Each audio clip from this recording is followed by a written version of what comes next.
Good morning, students and my dear friends. Today is 19th of July 2022, Tuesday. Motivation of the day is done is better than perfect.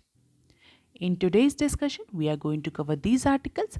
So let's start with article number 1 given on page number 4 of Business Standard. Center revives IPO plans for regional rural banks.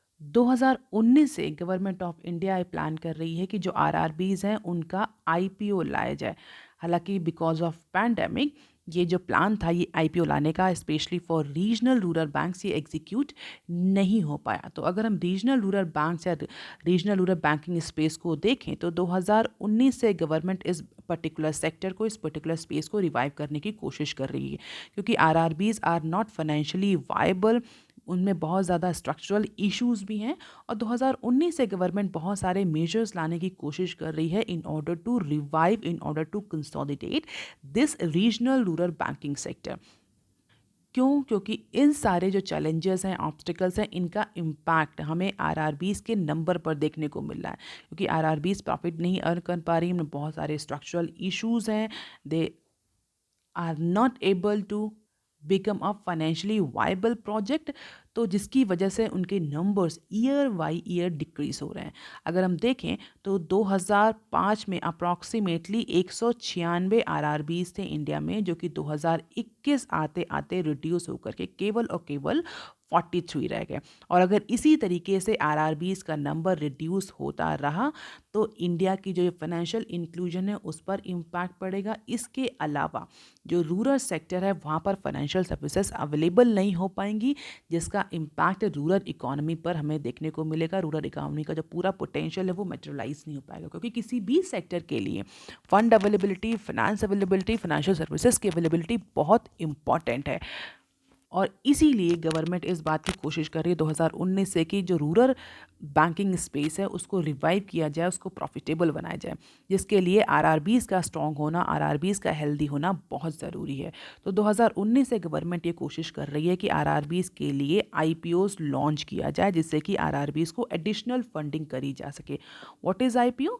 Initial public offering, जैसा कि अभी LIC के लिए recently government ने launch किया था। तो finally जो यूनियन गवर्नमेंट है उसने जितने भी स्पॉन्सर्ड बैंक हैं उनको बोल दिया है कि वो रीजनल रूरल बैंक्स को आइडेंटिफाई करें। तो आपके जितने भी रीजनल रूरल बैंक्स हैं, जो भी स्पॉन्सर्ड बैंक, उनको बोला गया कि जिन जिन आरआरबीज को आप स्पॉन्सर्ड कर रहे हैं उनमें से आप लिस्ट बनाइए कितने आरआरबीज को किसी भी स्टॉक एक्सचेंज में लिस्ट किया जा सकता है फॉर ब्रिंगिंग द आईपीओ। तो जितने भी स्पॉन्सर्ड बैंक हैं उन सबको डायरेक्शन दे दिए हैं गवर्नमेंट ने कि आप अपने अपने एरिया में अपने अपने जो आरआरबीज हैं जिनको आप स्पॉन्सर्ड कर रहे हैं उनकी लिस्ट बनाइए, और डिफाइन क्राइटेरिया के बेसिस पर हमें ये बताइए कि कौन कौन से आरआरबीज हैं जो कि स्टॉक एक्सचेंज में लिस्ट किए जा सकते हैं for bringing the IPO. At present अगर हम बात करें तो जितने भी आरआरबीज हैं वो सभी अनलिस्टेड हैं, कोई भी आरआरबी किसी भी स्टॉक एक्सचेंज में लिस्ट नहीं है। अब यहाँ पर एक और टर्म यूज़ हुआ, दैट इज़ स्पॉन्सर्ड बैंक। तो ये स्पॉन्सर्ड बैंक क्या होते हैं?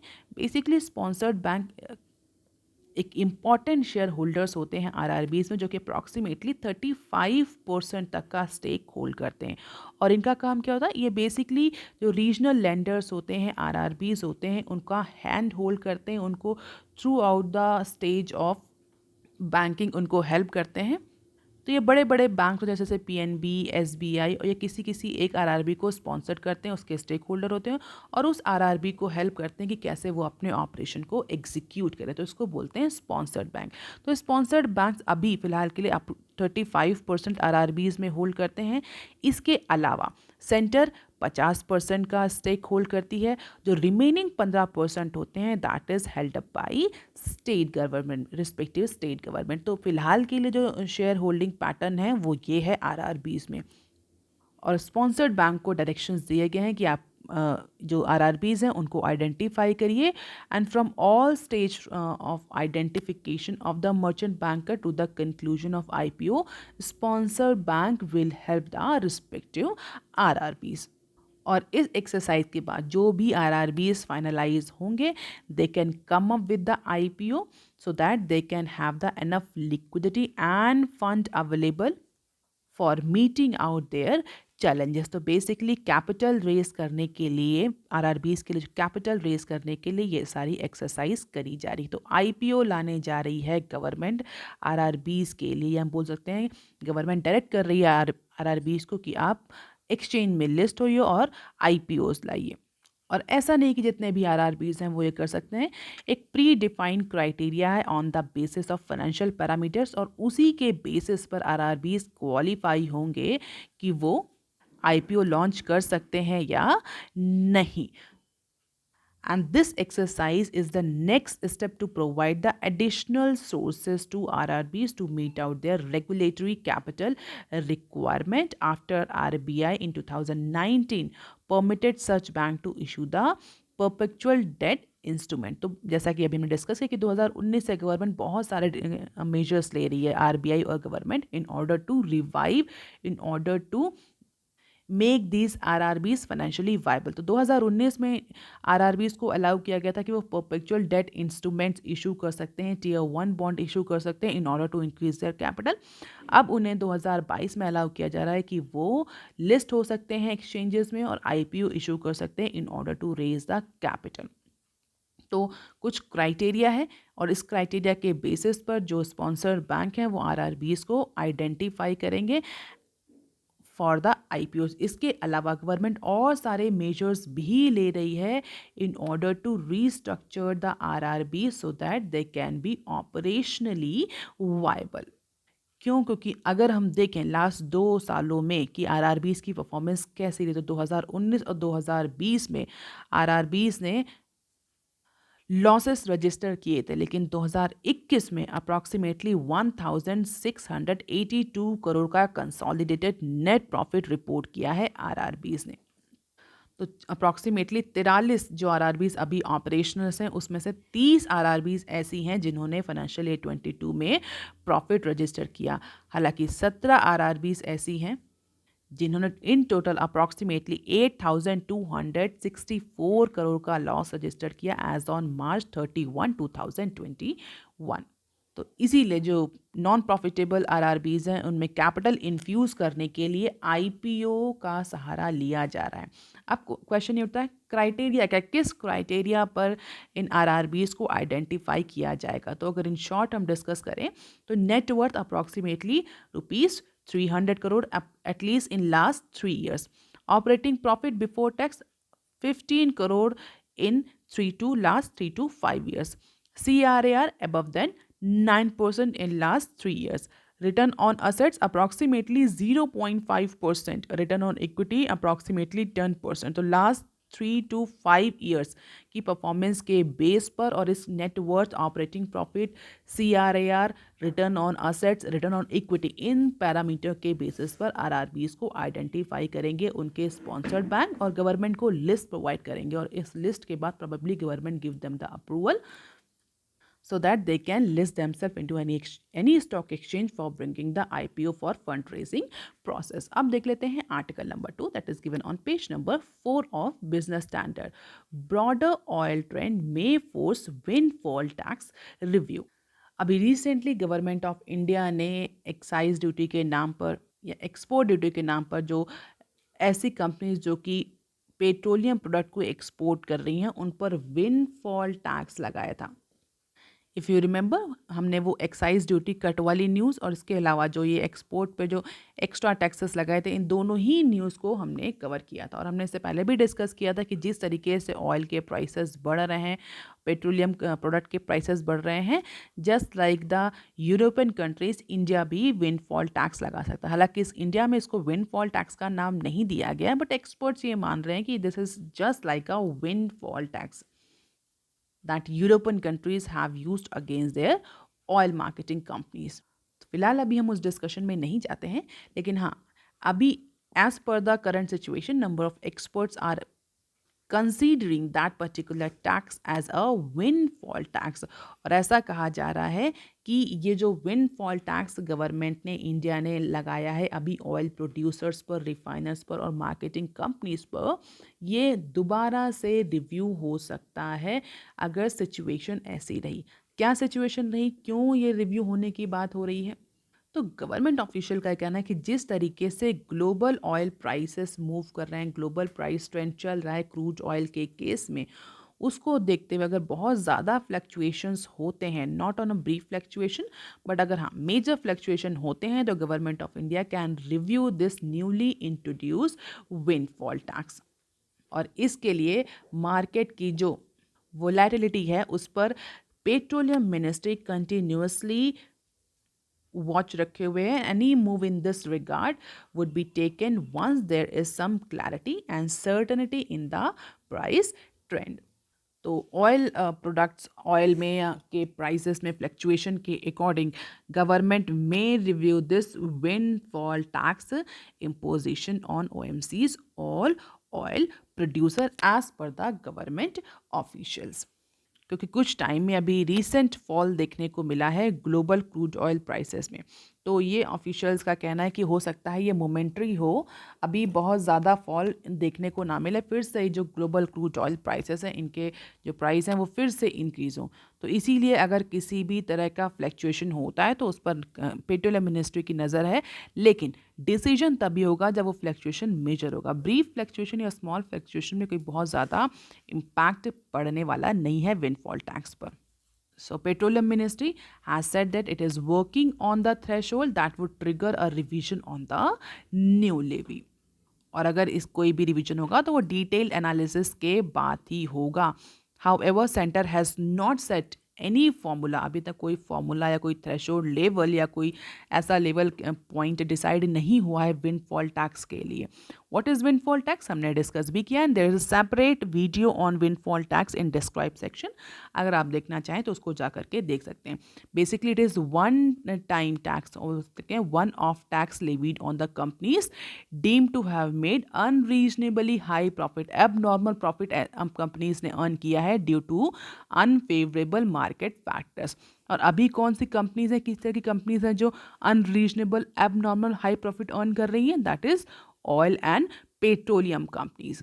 तो बेसिकली विंडफॉल टैक्स तब लगाया जाता है जब कोई भी कंपनी या कोई particular sector abnormal profit earn कर रहा है because of the some economic situation, उसकी किसी प्रोडक्ट में कोई क्वालिटी में कोई चेंज नहीं आया है, टेक्नोलॉजी में कोई एफिशिएंसी नहीं, प्रोडक्शन फैसिलिटी या प्रोडक्शन एफिशिएंसी कोई बहुत इंक्रीज नहीं हो, just because of the external factor वो पर्टिकुलर सेक्टर, वो पर्टिकुलर इंडस्ट्री, वो पर्टिकुलर कंपनी एब नॉर्मल प्रॉफिट अर्न कर रही है, जिसकी वजह से गवर्नमेंट इस एब नॉर्मल प्रॉफिट पर वन ऑफ टैक्स लेवीट करती है। इसको बोलते हैं विंडफॉल टैक्स। बहुत ज़्यादा डिटेल में डिस्कस करने की जरूरत नहीं है यहाँ पर। If you want to know more about the windfall tax, आप जाकर के डिस्क्राइब सेक्शन में वो वीडियो देख सकते हैं।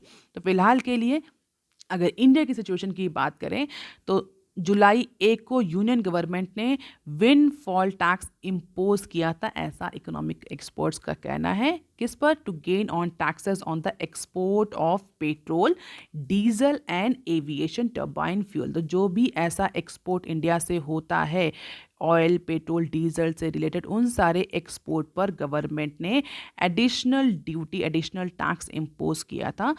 एक्सपर्ट्स का कहना है that was actually windfall tax. तो ऐसा जो भी क्रूड ऑयल का प्रोडक्शन डोमेस्टिक हो रहा था, प्रोडक्ट या पेट्रोलियम प्रोडक्ट का डोमेस्टिक प्रोडक्शन हो रहा था और उसको एक्सपोर्ट कर रही थी कंपनीज, और उस एक्सपोर्ट के थ्रू जो कंपनीज प्रॉफिट अर्न कर रही थी उस पर गवर्नमेंट ने विंडफॉल टैक्स इम्पोज किया था। Government has also mandated the exporter to meet the requirement of the domestic market first, then go for export.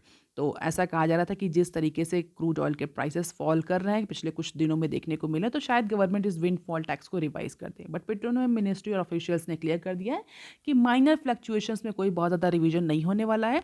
ये रिवीजन तभी पॉसिबल है जब there is a significant fluctuation और प्रॉपर डिटेल एनालिसिस हो जाएगी तब। अब देख लेते हैं article number 2 that is given on page number 8 of business standard. US is exporting inflation and fed hikes will make it worse. तो बेसिकली ये इंटरनेशनल न्यूज़ है जो कि यूएस की इन्फ्लेशन से रिलेटेड है, और उसको हम कई बार यूएस की इन्फ्लेशन को लेकर के न्यूज़ को कवर कर चुके हैं।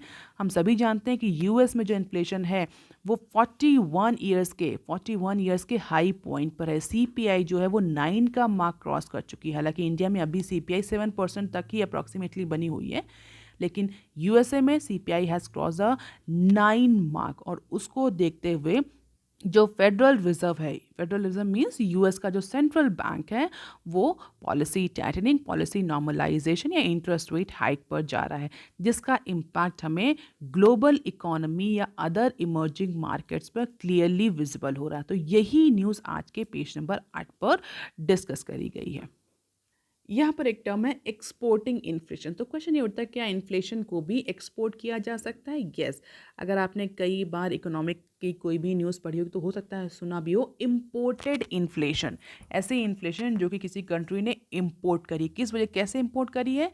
अगर कोई कंट्री से इंडिया में कोई फिनिश्ड गुड बन रहा है और उस फिनिश्ड गुड को बनाने के लिए रॉ मटेरियल जो है वो यूएसए से आ रहे हैं, या सेमी फिनिश्ड गुड जो हैं वो यूएसए से आ रहे हैं, और यूएसए में इन्फ्लेशन जो है वो कंटिन्यूसली बढ़ रही है, तो उसका इम्पैक्ट रॉ मटेरियल के प्राइसेस पर, सेमी फिनिश्ड गुड के प्राइसेस पर भी पड़ेगा, जो कि पहले कम सस्ते प्राइस पर इंडिया को अवेलेबल थे, अब वो इंडिया को महंगे प्राइस पर इंपोर्ट करने। तो अगर इंडिया के जो इंपोर्टर्स हैं वो महंगे प्राइस पर उसको इंपोर्ट करेंगे, तो डेफिनेटली वो डोमेस्टिक मार्केट में उसको महंगे प्राइस पर या ज़्यादा प्राइस पर सेल करेंगे, जिसकी वजह से जो फिनिश्ड गुड इंडिया में डेवलप होगा उसकी भी कॉस्ट बढ़ जाएगी। And this type of inflation is generally called as imported inflation. बहुत सिंप्लीफाइड फॉर्म में मैंने आपको समझाया, although it is not as simple as it looks.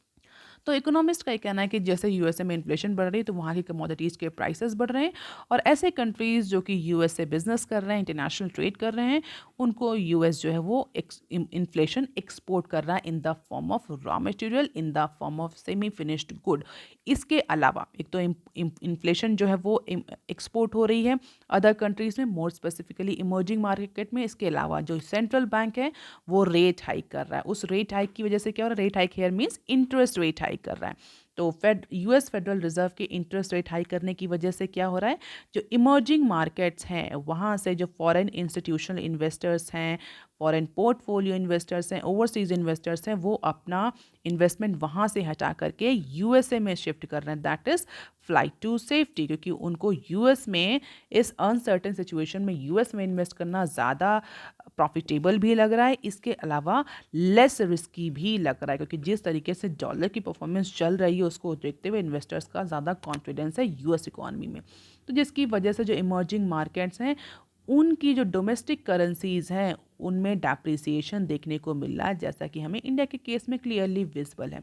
अगर उनकी डोमेस्टिक करेंसी डेप्रिशिएट हो रही है, इसका मतलब क्या हुआ? इसका मतलब सीधा ये हुआ कि डोमेस्टिक करेंसी की परचेजिंग पावर जो है वो फॉल कर रही है। इट मीन्स कि अब ज़्यादा करेंसी पे करनी पड़ेगी, ज़्यादा पैसा पे करना पड़ेगा इन order two by the very same amount of good and services. तो वो भी एक तरह का इन्फ्लेशन है।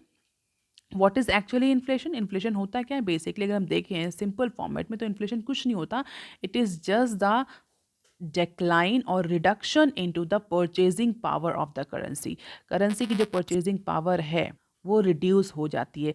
1 kg कोई कमोडिटी खरीदने के लिए पहले 20 रुपए देने पड़ते थे, अब उसी कमोडिटी को 1 kg कमोडिटी को खरीदने के लिए 50 रुपीज़ देने पड़ रहे हैं। It means the purchasing power of that particular currency has been reduce. तो करेंसी अगर इंडियन रुपी कंटिन्यूसली डेप्रिशिएट कर रहा है, इसका मतलब उसकी परचेजिंग पावर जो है करेंसी की वो डिक्लाइन हो रही है, तो वो भी एक तरह की इन्फ्लेशन है। तो ये दोनों ही सिचुएशन वर्ल्ड को बहुत ज़्यादा इम्पैक्ट कर रही है। पहले तो ये बात होगी। दूसरी, इस सब के अलावा भी कुछ इम्पैक्ट हमें सेक्टोरल वाइज देखने को मिल रहा है। पीपल आर प्रेफरिंग और buying more goods like TV sets, laptop, exercise bikes, to name a few, at the expense of services such as hotel room and gym membership. And this shift was significantly bigger in US than any other rich country. And it has or it's been amplified by such retailers as Target Corporation, Walmart, which piled up even more stuff on their inventories than American wanted to buy. अब इसका impact क्या पड़ रहा है? इसका impact ये पड़ रहा है कि अगर इन गुड्स को देखें तो ये ग्लोबली ट्रेड होते हैं, और यूएस में इसकी अगर एक्सेस बाई हो रही है तो जो सप्लाई है वो कहीं ना कहीं रिस्ट्रिक्ट हो रही है। सप्लाई जो इंटरनेशनल मार्केट में अगर प्रोडक्ट अवेलेबल नहीं किया जा रहा क्योंकि डोमेस्टिक मार्केट में उसकी डिमांड बहुत ज़्यादा है, तो एक तो इससे सप्लाई रिस्ट्रिक्ट हो रही है। इसके अलावा कोविड-19 की वजह से भी सप्लाई साइड रिस्ट्रिक्शंस देखने को मिले थे, जिसकी वजह से US demand push up the prices in other countries too. तो इन दोनों रीज़न की वजह से उन सारे कमोडिटीज़ के जो प्राइसेस हैं वो और ज़्यादा हाइक हो रहे हैं, क्योंकि यूएस में डिमांड ज़्यादा है। People are buying these types of good more at the expense of services. इसके अलावा सप्लाई चेन डिसरप्शन की वजह से भी जो कमोडिटीज़ के प्राइसेस हैं वो इंक्रीज़ हो रहे हैं।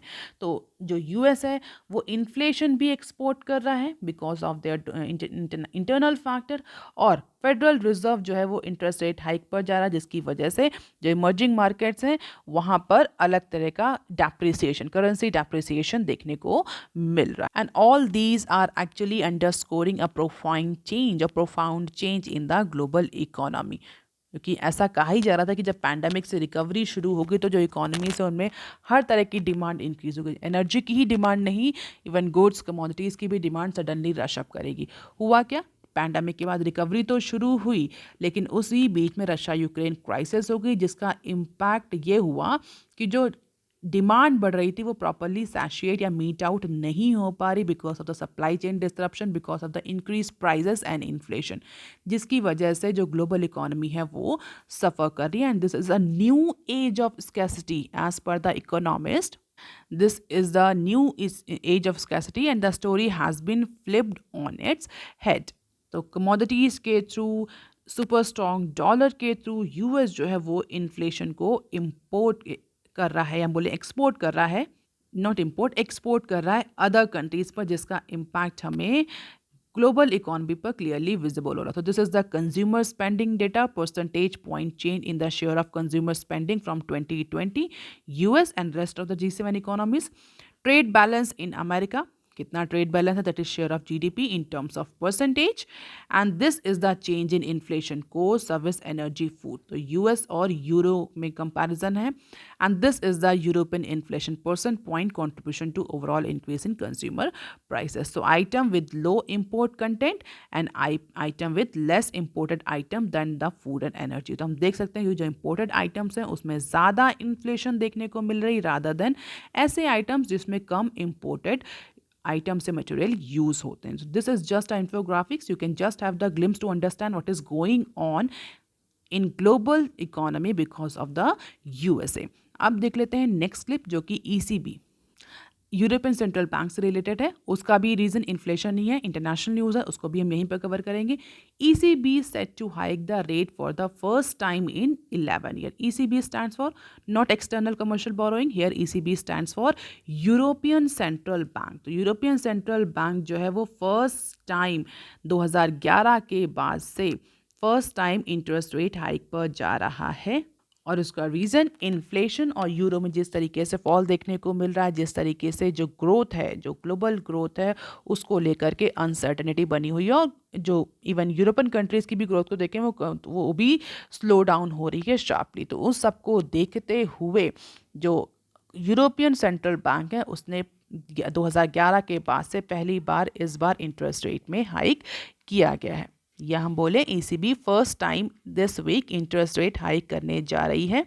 And the surging inflation, the euro dropped below parity with dollar, and an impression that the policy makers are behind the curve are just some reason for this increase on Thursday. So these are the factors because of which ECB is actually going for interest rate hike. अब देख लेते हैं some other news clips.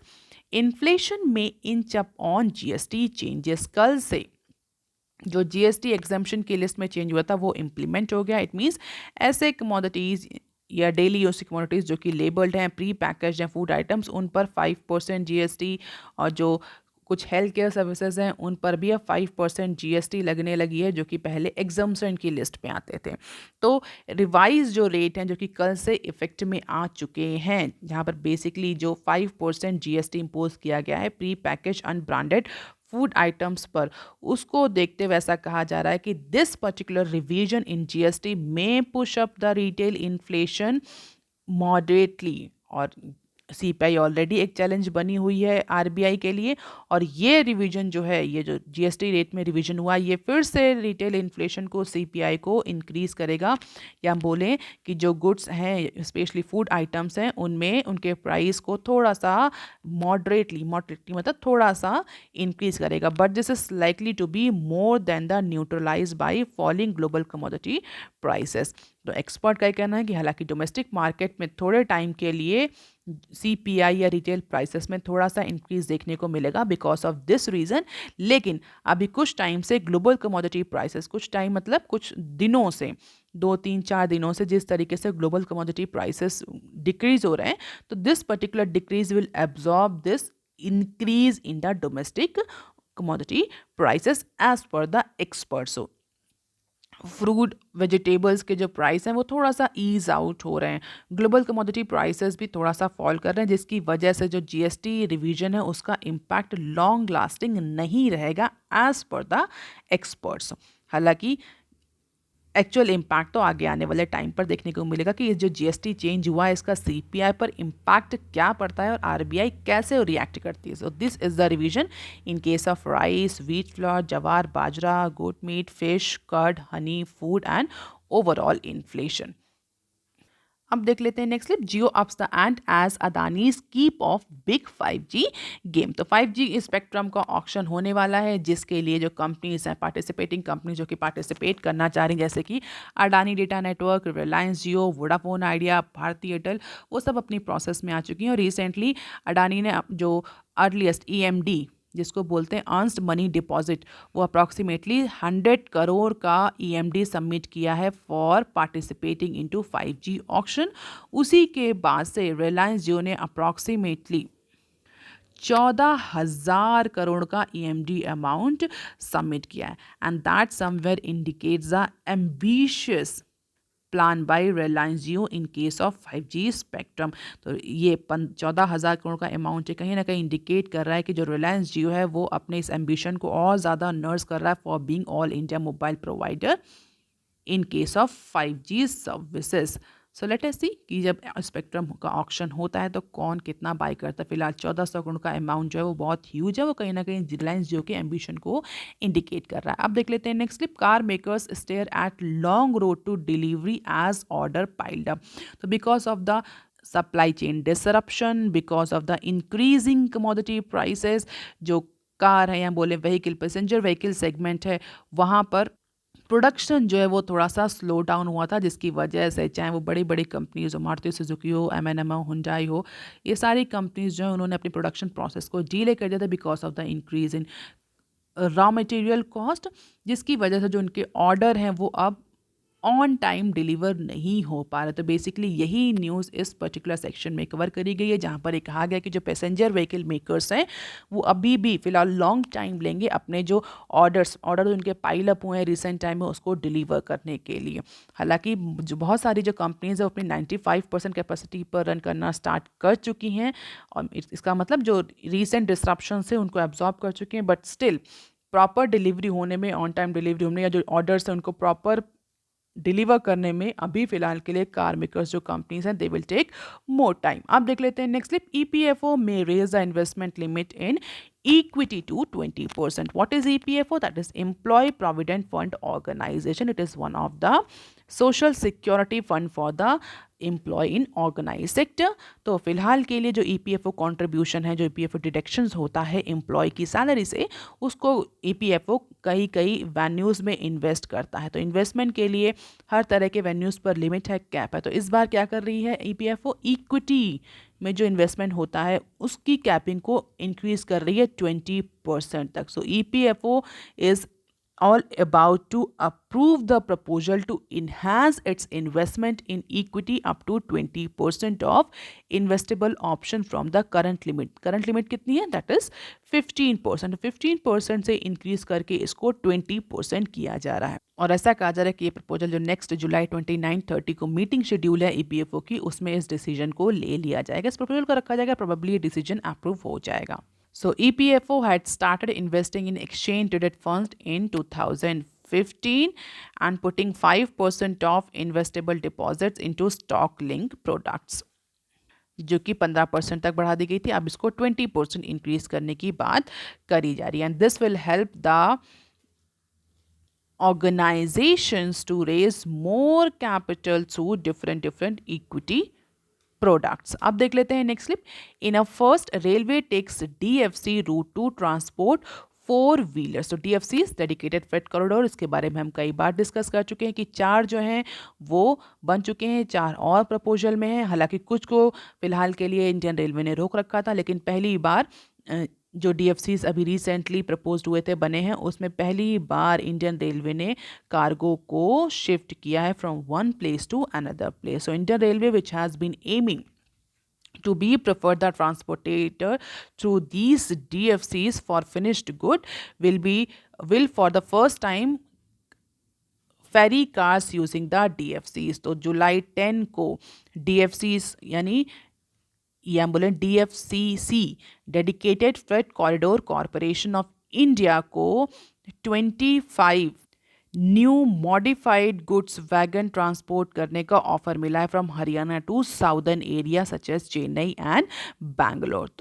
तो जो western and DFC है वो first time in 4 wheelers को transport करेगा and expected revenue to be around 10 to 12 lakhs. तो ये पहला कंसाइनमेंट होगा डीएफसीज के through and it is a major milestone for Indian railway, जो कि कंटिन्यूसली इस बात की कोशिश कर रहा है, इस टारगेट को अचीव करना चाह रहा है कि वो प्रेफर्ड ट्रांसपोर्टेटर हो इन case of 4 wheelers as well as other finished goods in domestic market.